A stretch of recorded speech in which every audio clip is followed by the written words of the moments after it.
Hi, I'm Laura the Library Lady, and welcome to today's episode. Even though it's April 24th, here in Maryland, it's been cold and rainy for 2 days, so that's why I have a hat on. And if you look at my hat, it has a little flower.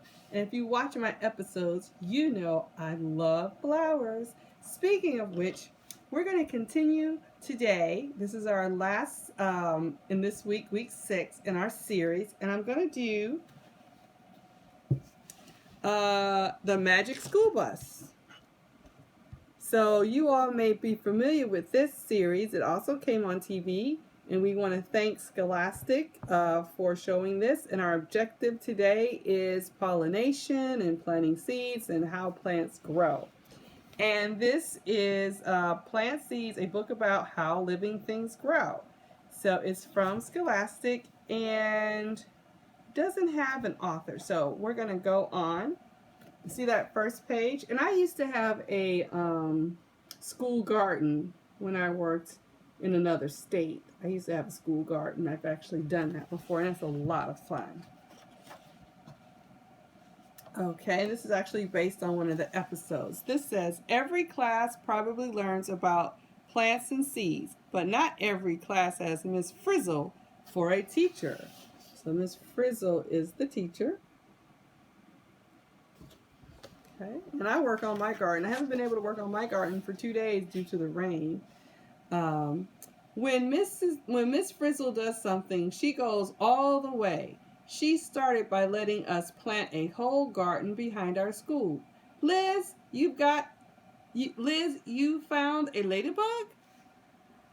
I haven't seen any ladybugs. I've run into 2 snakes in my garden. A photographer was coming to take a picture of our garden, so we all wanted it to look its best. And boys and girls, it looks like they worked really hard in their garden, and it looks like a vegetable garden. Okay.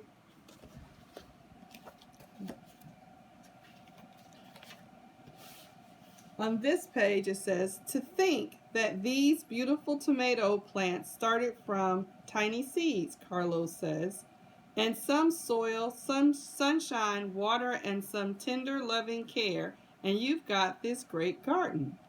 These tomatoes will win prizes.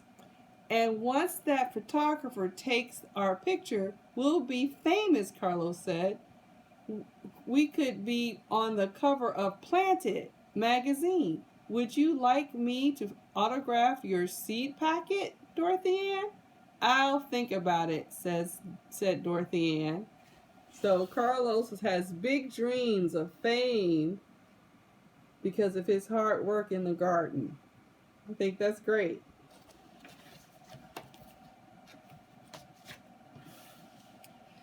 Phoebe was not as excited as Carlos. I wish I had the beautiful plant I raised at my old school.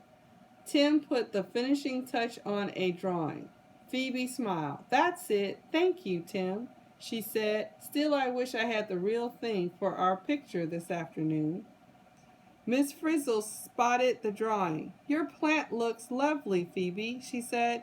Not to worry, it's a simple matter to stop by your old school on a little field trip. Oh, could we?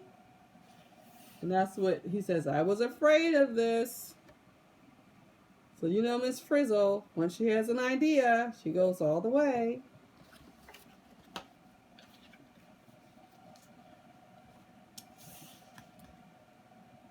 Hurry, we have to be back by 3 p.m., someone says. We all piled into the old school bus. Carlos was worried that we might not get back in time for the photographer. This could take all day. Couldn't we fly or something, Miss Frizzle? Excellent idea, Carlos, she said. Suddenly, the whole bus began to spin. It rose in the air as if it had wings. It did have wings. We were riding in a ladybug. Oh no, we're an insect. So what happened, boys and girls? The bus turned into a tiny ladybug. But the kids were okay. As we flew over buildings and trees, Phoebe began to look nervous. What if Mr. Seedplot sees us? She said. We never turned into ladybugs when he was my teacher. Just then, we all saw a, a school below. Phoebe stared. There it is, she gasped. The bus swooped in low through the school's garden. It looked like a jungle. Here's the perfect landing pad. I mean pedal, said Miss Frizzle. The bus landed with a bounce and crawled along the petal of a huge flower. This is one of my plants. So boys and girls, they have shrunk down so small they can land on a petal of a flower. Do you know how tiny that is? Okay, let's see what happens next. We crawled one step too far. Suddenly our ladybug bus slid into something wet and slippery. We're stuck in some goop, Ralphie said. It's called nectar, Dorothy Ann said. Follow me, class, said Miss Friz. She opened the doors and slipped out into the lake of nectar.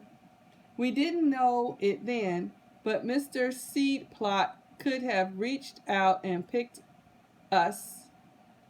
Phoebe's plants certainly have grown well, he said to himself. She worked hard on them. I really should take one to her new school for her.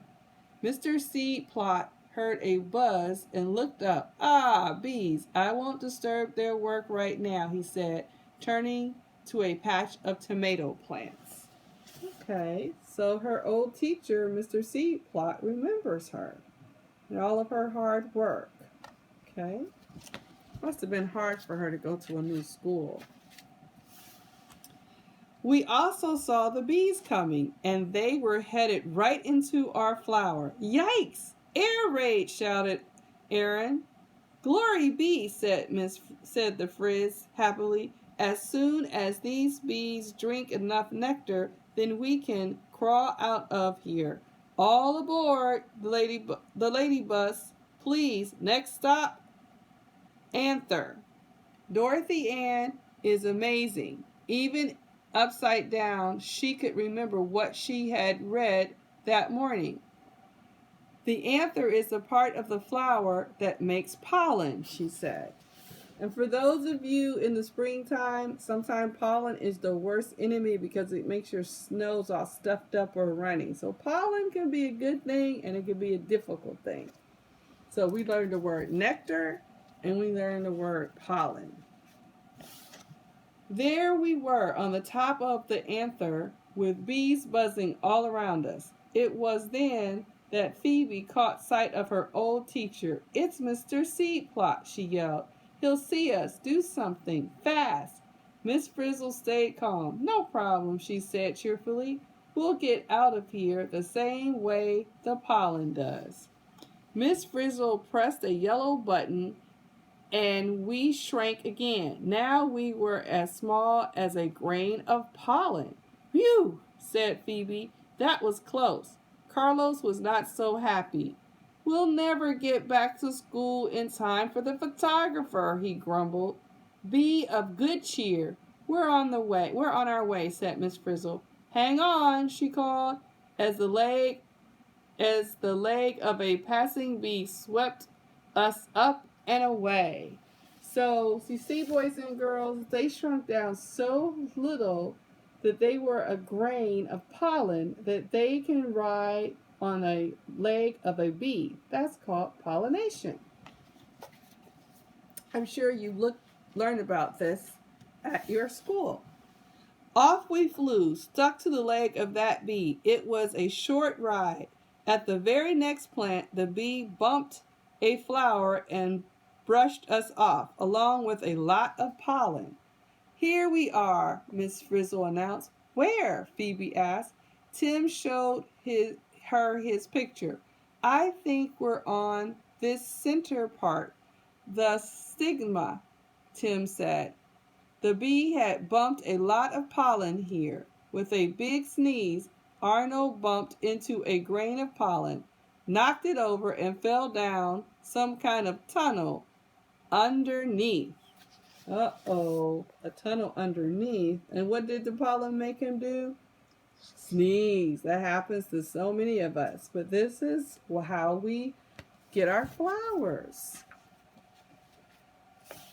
Phoebe looked down the tube. Mr. Seed Plot will never spot us down there, she said, and she hopped into the tube and slid down. Miss Frizzle beamed. That's the spirit. Take chances. Make mistakes. Check out pollen tubes. Yahoo! She yelled as she too jumped down the tube.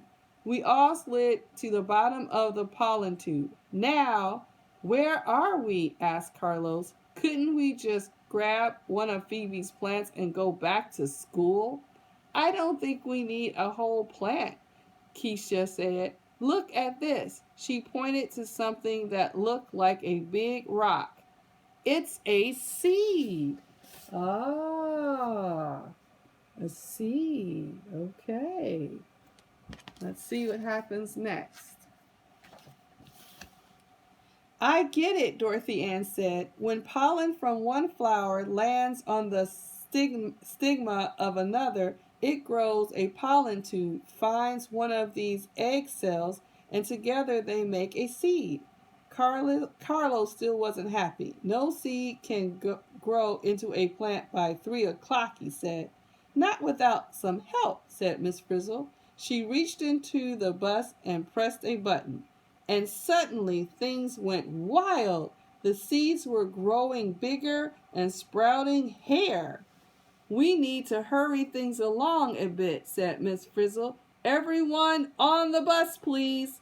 We all rushed back to the bus and the door slammed shut. We drove up and onto one of the biggest seeds. As the seeds around us grew bigger, the flower burst open. We felt the sunshine in and a breeze blowing through the windows of the bus. Suddenly our seed flew into the air with us on board.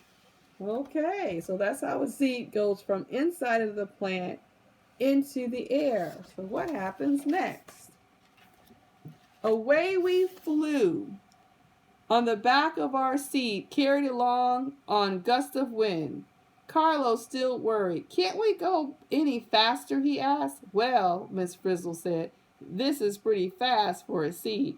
But there are seeds that travel by attaching themselves to dogs or birds or people, she said, eyeing a man on a bicycle. No, croaked Phoebe. That's Mr. Seedplot.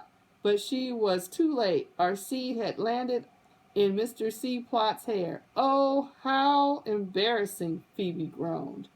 And oh, look what Mr. Seedplot has.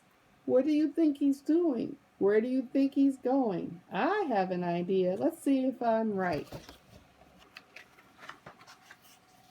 We were almost home, still stuck in Mr. Seedplot's hair, and we hadn't even been introduced. So we all shouted, hello, Mr. Seedplot, except for Phoebe, who was too embarrassed to talk. But when Mr. Seedplot swung his head to see who was calling him, we flew off.